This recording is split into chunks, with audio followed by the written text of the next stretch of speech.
నమస్కారం, సుమన్ టీవీకి స్వాగతం. నేను గీతాంజలి. 2026వ సంవత్సరంలో ద్వాదశ రాశుల వారి జాతక ఫలితాలు ఏ విధంగా ఉండబోతున్నాయి తెలుసుకుందాం. వివరించేందుకు ప్రస్తుతం మనతో పాటు ఉన్నారు భారతీ శంకరపీఠం వ్యవస్థాపకులు, ప్రముఖ ఆధ్యాత్మికవేత్త బ్రహ్మశ్రీ అన్నవరపు తిరుపతిమూర్తి అవధాని గురువుగారు. వారితో మాట్లాడదాం. గురుగారు నమస్కారం అండి. ఓం శ్రీ మహాగణాధిపతయే నమః. 2026 మిథున రాశి వారి జాతక ఫలితాలు ఏ విధంగా ఉన్నాయి తెలియచేస్తారు గురుగారు? మన పూర్వీకులు వివాహ పంతం చూసినప్పుడు ఇద్దరిది మిథున రాశి కనుక వద్దంటూ ఉండేవారు. మిథునము అంటే అర్థం కలిసి ఉండేది అని, అలాగే మిథునము అంటే దూరానికి ప్రేరణ చేసేది అని. రెండు ఒకే దాంట్లో ఉంటాయి.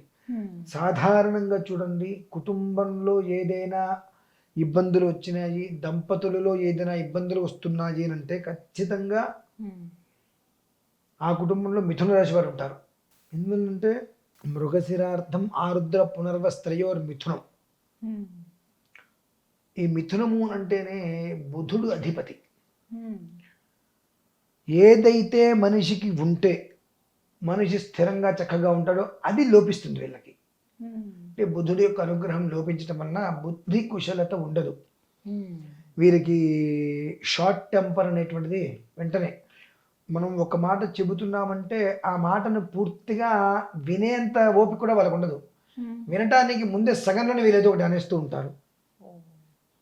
ఇది 28వ స్వతహాగా ఉన్న విధానమే 28 నుంచి యుగాది వరకు ఒక మోస్తరు 4 మెట్లు పైకి ఎక్కుతుంది.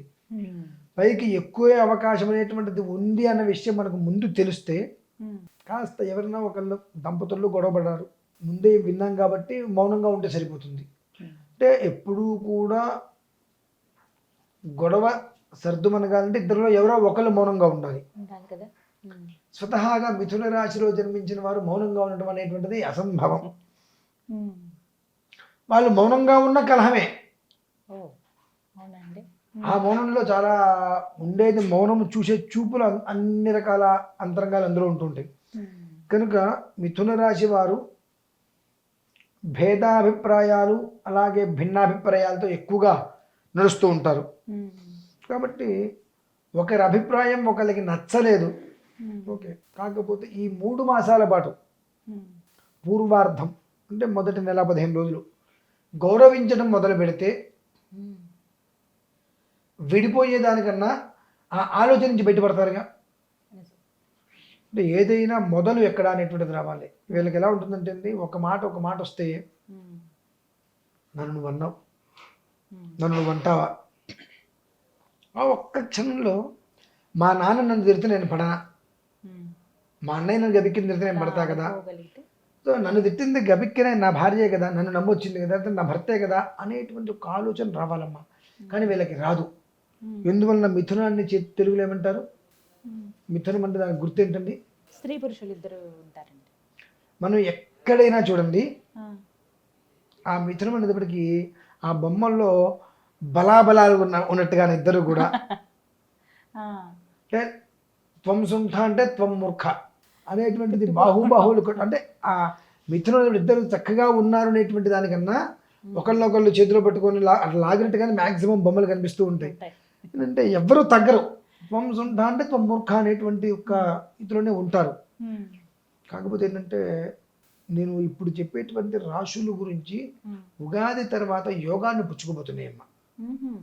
ఆ యోగం మనకు కావాలి అంటే ఇప్పుడు ఈ ఉగాది వరకు కూడా మనం ఉండేటువంటి సామరస్యం అర్థం చేసుకునే విధానం అంటే పరాభవ నామ సంవత్సరం వచ్చేది. పరాభవము అంటే అది ఓడిపోవడం కావచ్చు, ఎదుటి మనిషిని ఓడించడము కావచ్చు. శత్రువు నుంచి జయం కావాలి. మనల్ని పెట్టేటువంటి ఇబ్బందులు ఏవైతే ఏ సమస్యల వలన ఇబ్బందులు పడుతున్నామో ఆ సమస్యలు మన నుంచి పరాభవం అయిపోవాలి, దూరం వెళ్ళిపోవాలి.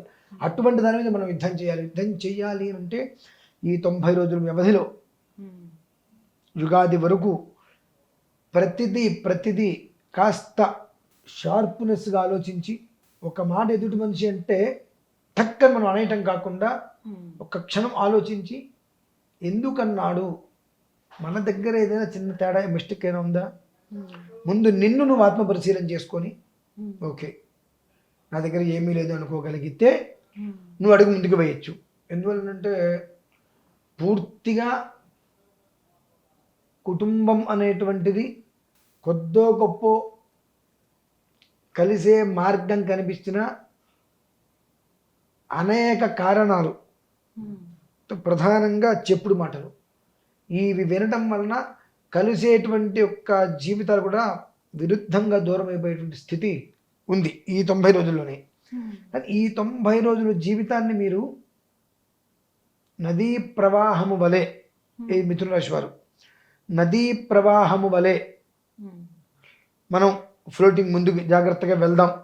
ఆటుపోట్లు వస్తాయి నదిలో, సముద్రంలో, వాటిల్ని జాగ్రత్తగా అధిగమించుకుంటూ అలా వచ్చినప్పుడు తలకాయ ఎత్తే ఎత్తుకెళ్ళిపోతున్నారని, తల వంచితే అది వెళ్ళిపోతుంది.